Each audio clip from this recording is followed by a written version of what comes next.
మన మొదటి డిమాండ్ కులగణన చేసిన తర్వాతనే ఎస్సీ వర్గీకరణ అమలు చేయాలి. తెలంగాణ రాష్ట్రంలో ఎంత సంఖ్య ఉంది అనేది మనకు తెలవడాలి. నెంబర్ 2, గత 78 సంవత్సరాల నుండి స్వాతంత్రం వచ్చి 78 సంవత్సరాల నుండి నిజానికి మన మాల మదిగలలో ఎస్సీ కేటగిరీలో బి కేటగిరీలో ఎస్సీ వర్గీకరణలో బి కేటగిరీలో మాల మదిగలలో కూడా 8 సంవత్సరాల ప్రయాణాన్ని ప్రత్యేకంగా ఏర్పాటు చేసి ఏ రోజు చేయాలని మన సంఘం ప్రధాన డిమాండ్. 3వ డిమాండ్, ఈ 5% రిజర్వేషన్ ఎందుకు పెంచాలనుకున్నామంటే తెలంగాణ రాష్ట్రంలో సంబంధించిన మంది తక్కువ మంది 1% కూడా ఉంటుంది. ఆ తర్వాత ఉపకులాలకు సంబంధించిన కూడా దాదాపు 1% కూడా ఉంటుంది.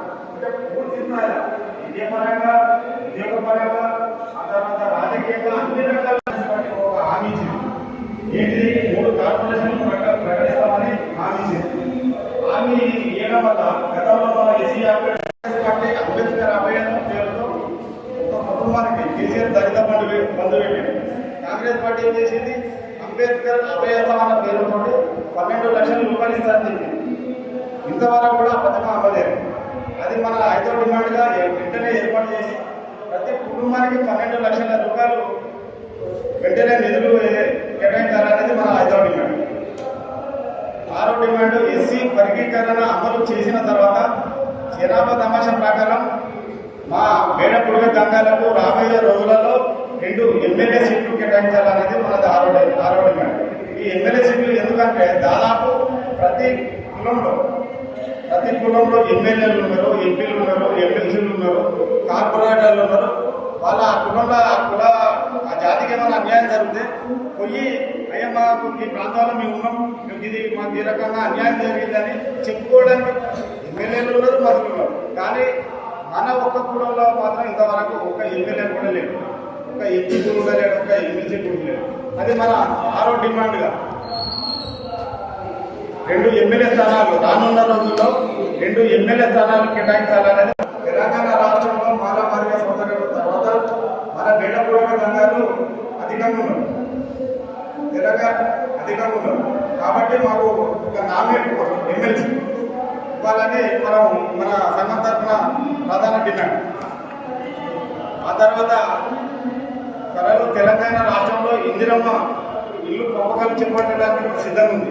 ఒక్కొక్క కాన్స్టిట్యూన్సీకి 3,500 ఇల్లు కేటాయించారు కాంగ్రెస్ పార్టీ. ఒక కాన్స్టిట్యూన్సీకి 3,500 కేటాయిస్తే అందులో మన మేడపుడుగ దంగాలు దాదాపు మన వెమ్లవాడలో వర్షాలు వచ్చినప్పుడు చూసినా నేను వెమ్లవాడలే కానీ రాష్ట్రంలో ఎక్కడైనా కూడా దాదాపు మన మేడపుడుగ దంగాల దాంట్లో 10% ఇల్లు ఉన్నారు, కానీ 90% ఇల్లు లేని వాళ్ళే ఉన్నారు. అయితే దాన్ని ఏం చేసినామంటే ఒక్క కాన్స్టిట్యూన్సీకి 3,500 ఇల్లు కేటాయించినప్పుడు దాదాపు ఆ 3,500 ఇళ్లలో 40% మా మేడపుడుగ దంగాలు కేటాయించాలని మనం ప్రధాన డిమాండ్గా పెట్టాం.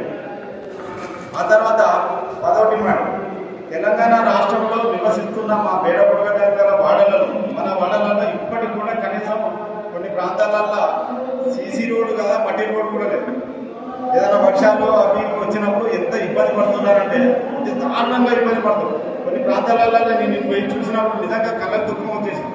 అంటే మన 10వ డిమాండ్ ఏంటిదంటే తెలంగాణ రాష్ట్రంలో నివసిస్తున్న మన మేడపుడుగ దంగాల వాడలలో ఇప్పటికీ అభివృద్ధి జరగలేదు. వెంటనే అవసరం ఉన్న చోట సీసీ రోడ్లు, డ్రైనేజీలు, వీధి లైట్లు, మిషన్ భగీరథ పైపు లైన్లు, శ్మశాన వాటికలు, కమ్యూనిటీ హాలు వీటికి నిధులు మంజూరు చేసి ఆ నియోజకవర్గ ఎమ్మెల్యేకు ఆదేశాలు జారీ చేయాలనేది మన 10వ డిమాండ్. 11వ డిమాండ్ ఏంటంటే గత 50 సంవత్సరాల కింద నుండి మనం దంగల దాంట్లో బుర్రకథలు భాగవతాలు చెప్పుకొని ఎంతోమంది మనం ఉన్నారు చాలా. వారికి కళాకారుల పింఛన్ కింద ఈ కళాకారులకి పింఛన్ మొత్తం మెన్షన్ చేసింది మన డొక్క రాజేష్ సిరిసిల్ల జిల్లాకు సంబంధించిన 12,000 రూపాయలు ఒక్కొక్కరికి కళాకారుల పింఛన్ కింద 12,000 నెలకు 12,000 రూపాయలు వేయాలనేది మన 11వ డిమాండ్. ఇవే కాక ఇది కేవలం మాకున్న అవగాహన మేరకు మేము ఇది ఒక జ్ఞానపరిచయం రూపొందించడం జరిగింది. ఇంకా మీలో ఎవరైనా దీని ఒక సంఘం ఏర్పాటు చేసి ఆ సంఘం ద్వారా కులానికి న్యాయబద్ధంగా పనిచేయాలని మేము డిసైడ్ అయ్యాం. దాదాపు ఆ న్యాయబద్ధంగా పనిచేసినప్పుడు చేసేవాళ్ళు రాష్ట్రంలో న్యాయబద్ధంగా పనిచేసి ఒక సంఘం ఏర్పాటు చేసి ఆ సంఘానికి సంబంధించిన రాష్ట్ర కమిటీ అయినా జిల్లాల కమిటీ అయినా మేము ఏర్పాటు చేయాలని ఈ సమావేశం పెట్టడం జరిగింది.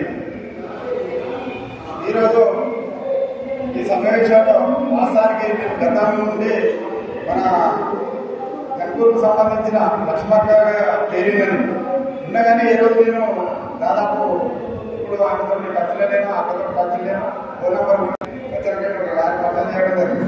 కాబట్టి ఇవాళ ఈ సంఘం ఏర్పాటు చేసి న్యాయబద్ధంగా పనిచేయాలని మేము ప్రభుత్వానికి డిమాండ్ చేస్తున్నాం. ఈ 11 డిమాండ్ల మీద ఖచ్చితంగా రానున్న రోజులలో ప్రతి జిల్లా, ప్రతి మండలం, ప్రతి గ్రామం ఒక కమిటీ వేసుకొని ప్రతి ఈ తెలంగాణ రాష్ట్రంలో ప్రతి చోట తిరగాలనేది మా ఒక సంకల్పం. దీనికి ఒక కమిటీ అయితే ఉండాలంటే కమిటీ సభ్యులు ఉండాలన్న ఉద్దేశంతో ఈ సమావేశంలో ఏర్పాటు చేస్తున్నాం. దయచేసి మిత్రులారా, ఈ సంఘంలో పేదపూర్వ సంఘాల హక్కుల పోరాట సమితి తెలంగాణ రాష్ట్ర గౌరవ అధ్యక్షులుగా తిరుపతి లింగయ్య గారిని ఎన్నుకోవడం జరుగుతుంది. అదేవిధంగా ఎస్సీ పేదపూర్వ సంఘాల హక్కుల పోరాట సమితి తెలంగాణ రాష్ట్ర సంఘం మహిళా అధ్యక్షురాలుగా, రాష్ట్ర అధ్యక్షురాలుగా వాసాలపూడి లక్ష్మక్కని ఎన్నుకోవడం జరుగుతుంది. అదేవిధంగా